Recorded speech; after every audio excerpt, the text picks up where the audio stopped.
Hi வணக்கம். இன்றைக்கு ஒரு முட்டை கறியாண்டு வைப்போம். நல்ல டேஸ்ட்டாக இருக்கும். முதல்ல முட்டையை அவிய வச்சு எடுத்து வைப்போம். சட்டியை அடுப்பில் வைத்து சுடேற்றி எண்ணெய் விட்டு வெங்காயம் தாளிப்போம். கூடவே பச்சை மிளகாய் உள்ளியும் சேர்ப்போம்.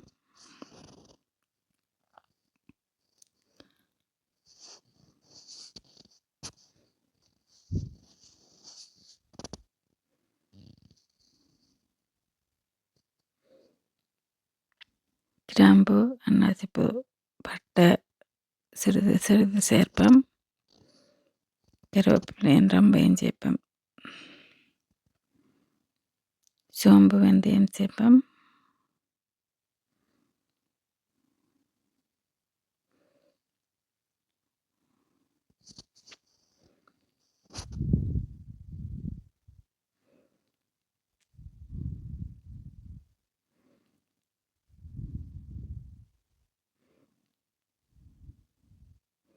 வெங்காயம் தாளிப்பட்டதும் தக்காளி சேர்ப்போம்.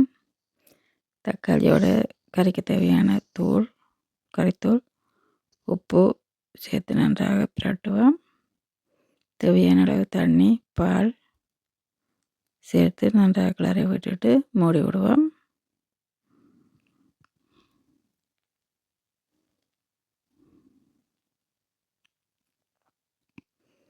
வெங்காயம் தூளெல்லாம் நன்றாக அவிந்து வந்த பிறகு திறந்து கிளறி விட்டுட்டு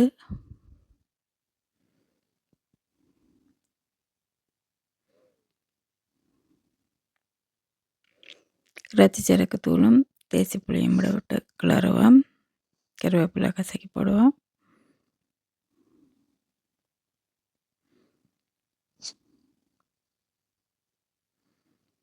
முட்டையை பாதியாக வெட்டி அப்படியே வேப்ப மடக்குவோம்.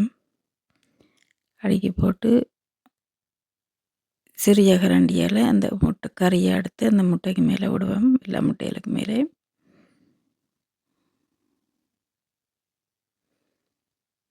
இப்போ தான் முட்டையில் அந்த கறி அப்படியே ஒரு மஞ்சள் கருவுக்கு எல்லாம் விட்டுட்டு கறியை மூடி விடுவோம். மெல்லிய சூட்டில் விட்டு மூடி விடுவோம். சிறிது நேரத்தின் பின் கறியை திறந்தால் கறி நல்ல வாசம் சுவையமாக இருக்கும். இப்படி செய்து வாருங்கள். நன்றி, வணக்கம். உங்களை அடுத்த வீடியோவில் சந்திக்கிறேன். அது வரைக்கும் பாய் பாய்.